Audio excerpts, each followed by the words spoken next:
के कई हिस्से बाढ़ बारिश की चपेट में हैं। यूपी उत्तराखंड के कई इलाके बारिश के बाद जलमग्न हो गए हैं।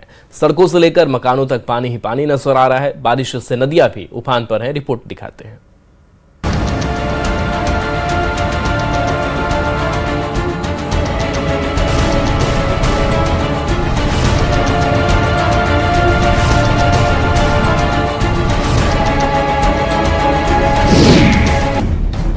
देश भर के कई हिस्सों में बाढ़ बारिश से लोगों का हाल बेहाल है। कहीं लैंडस्लाइड तो कहीं फ्लैश फ्लड ने लोगों की मुसीबतें बढ़ा दी हैं। यूपी और उत्तराखंड में कई जगहों पर बारिश से तबाही का मंजर देखने को मिला।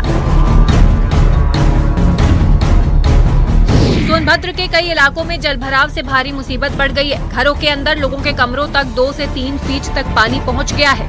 सड़कों पर पानी भरने से राहगीरों को परेशानी का सामना करना पड़ रहा है। पानी जमा होने से बच्चों को स्कूल जाने में भी दिक्कत हो रही है। सड़कों पर घुटनों तक पानी भरा हुआ है। प्रयागराज में भी भारी जलभराव के बीच लोगों का हाल बेहाल है। जलभराव के बाद प्रशासन भी अलर्ट मोड पर है और सड़कों पर पंपिंग सेट लगाकर पानी निकालने की कोशिश की जा रही है। बहराइच में भारी बारिश के बाद कई गांव जलमग्न हो गए हैं। सुजौली इलाके में बाढ़ का पानी 11 गांव में घुस गया है। बाढ़ पीड़ितों के लिए इलाके में 2 कम्युनिटी किचन चलाए जा रहे हैं, जहां खाना बनाकर लोगों को लंच पैकेट दिए जा रहे हैं।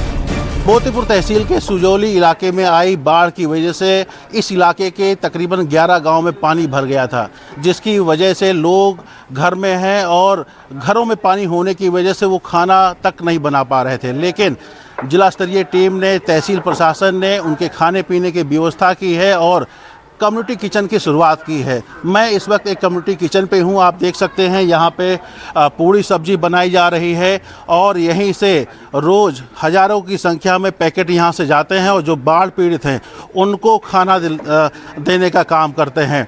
क्या क्या व्यवस्था की जा रही है और कितने गाँव ऐसे प्रभावित हैं और कितने पैकेट रोज़ जा रहे हैं? जंगल गुलहरिया के 3 गांव पूर्णतया प्रभावित हैं और 2 गांव आंशिक रूप से प्रभावित हैं। सभी बाढ़ पीड़ित प्रभावित परिवारों के घर पे हम लोगों की तरफ से जो कम्युनिटी किचन चल रहा है, इसमें जितने भी लंच पैकेट तैयार होते हैं उनके घर पे पहुंचा दिए जाते हैं।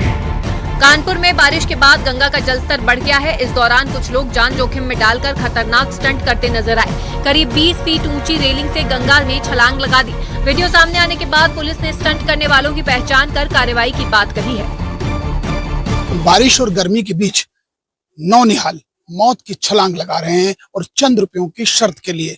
ऐसे में इस वक्त न्यूज़ 18 टीम उसी स्पॉट पर खड़ी। आप देख सकते हैं कि इन दीवारों से लेकर इन पाइप्स पर और रेलिंग पर खड़े होकर नौनिहाल सिर्फ 10 रुपये, 5 रुपये और चंद रुपयों के लिए मौत की छलांग लगाते हैं।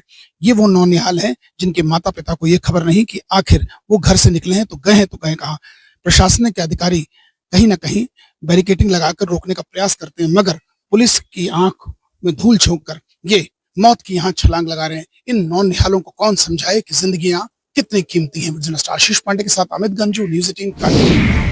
वहीं जालौन में 3 घंटे की मूसलाधार बारिश के बाद कई इलाकों में भारी जलभराव देखने को मिला और सड़कें पानी में लबालब नजर आई। रामगंज इलाके में बाढ़ जैसे हालात हैं। जलभराव के चलते लोगों की मुश्किलें बढ़ गई हैं।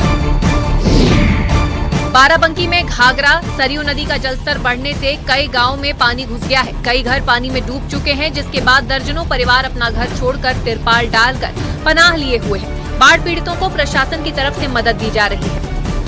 नेपाल द्वारा पानी छोड़ने जाने के बाद बाराबंकी की 3 तहसीलें इसकी जद में आई हैं। मेरी मौजूदगी भी इस समय सुंदर नगर में है, जो कि रामनगर जो कह सकते तहसील के अंतर्गत आती है। आप देखिए किस तरीके से, क्या कच्चे क्या पक्के मकान, सभी मकान जो हैं जलमग्न हो चुके हैं। आप देख सकते हैं कि उस तरफ किस तरीके से राहत सामग्री जो लोग हैं वो नाव के सहारे जो लेकर के अब अपने घर को जा रहे हैं। अमूमन जब बाढ़ आती है तो उसके बाद जो लोग होते हैं यहाँ के, वो तटबंध पे आकर रहने को इस तरीके से विवश हो जाते हैं। उनके लिए ये अस्थायी व्यवस्थाएं बनाई जाती हैं।